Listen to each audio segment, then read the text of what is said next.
Pernah kebayang nggak gimana ceritanya sebuah tempat peristirahatan di gunung yang adem dan sepi bisa berubah jadi salah satu destinasi paling modern dan ramai di Indonesia? Nah, inilah kisah Kota Batu. Sebuah perjalanan yang luar biasa dari masa lalu yang tenang menuju masa depan yang super dinamis. Kita mulai dari julukan yang paling ikonik ya. Semuanya berawal dari julukan yang, kedengerannya aja udah mempesona. The Klein Switzerland, atau Swiss kecil. Nama ini dikasih sama orang Belanda. Dan langsung aja kebayangkan gambaran keindahan alam, pegunungan yang megah, dan udara sejuk yang emang jadi ciri khas kota ini dari dulu banget. Dan ini dia inti transformasinya. Kelihatan banget kan bedanya? Di satu sisi ada gambaran ketenangan masa lalu, di sisi lain energi masa kini yang penuh semangat. Dari yang tadinya tempat istirahat eksklusif buat para raja, sekarang jadi pusat pariwisata yang sibuk banget. Perubahan ini jelas nggak terjadi dalam semalam. Ini adalah evolusi panjang yang bakal kita telusuri bareng-bareng. Oke, buat benar-benar ngerti Batu yang sekarang, kita harus mundur dulu, jauh ke belakang, ke akarnya.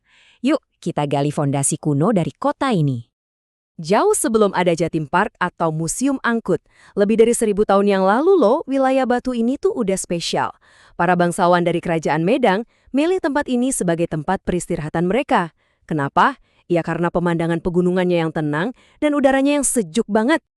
Coba deh perhatiin lini masa ini. Ada sebuah pola yang menarik banget kan? Mulai dari Empu Sindok di abad ke-10, terus pejabat Belanda di abad ke-19, sampai babak bangsa kita sendiri, Soekarno dan Hatta setelah kemerdekaan. Di setiap zaman, Batu itu secara konsisten jadi pilihan tempat peristirahatan buat tokoh-tokoh penting. Terus nama Batu itu sendiri asalnya dari mana sih? Nah ini ceritanya unik. Menurut cerita rakyat, nama ini ada hubungannya sama Mbah Wastu, seorang pengikut Pangeran Diponegoro. Karena kebiasaan orang Jawa zaman dulu yang suka menyingkat nama, Mbah Wastu ini lama-lama jadi Mbah Tu, terus jadi Batu, dan akhirnya jadilah Batu. Jadi, di balik nama yang simpel itu, ada jejak sejarah perjuangan.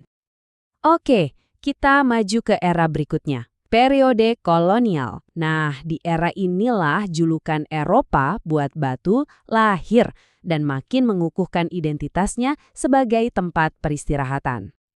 Jadi, para pejabat kolonial Belanda itu benar-benar jatuh cinta sama iklim sejuknya Batu. Ya iyalah, kontras banget sama panasnya dataran rendah. Pemandangan gunung dan lembahnya itu ngingetin mereka sama kampung halaman mereka di Eropa, khususnya Swiss.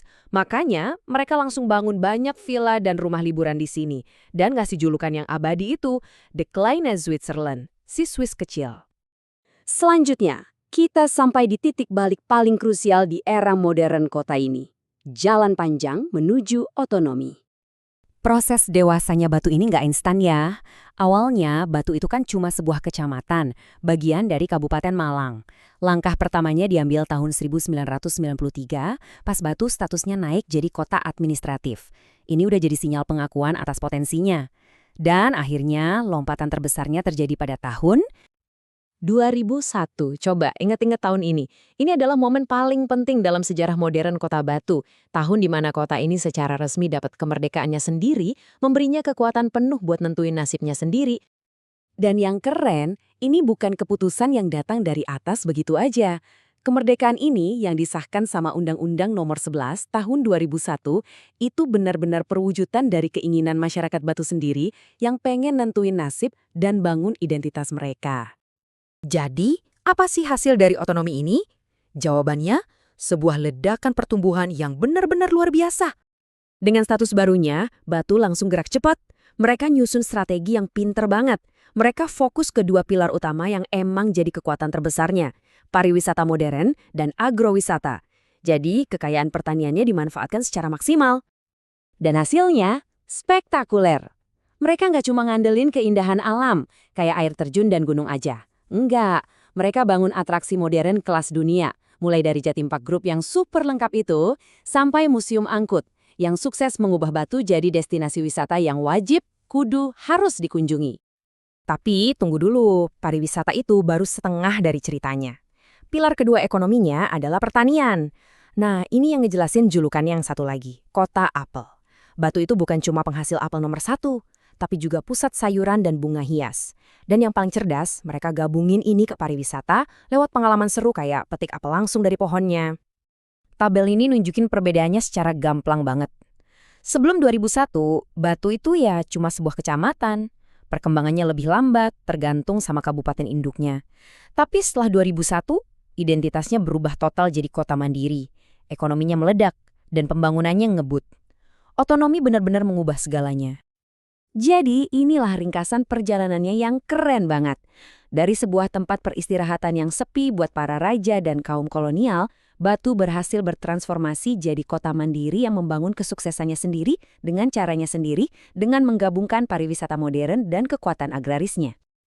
Kisah kota Batu ini akhirnya ninggalin kita sama satu pertanyaan yang penting banget. Gimana caranya sebuah kota bisa membangun masa depan yang modern dan maju sambil tetap menghormati dan bahkan memanfaatkan masa lalunya yang begitu kaya? Ini sebuah pemikiran yang menarik banget buat kita renungkan.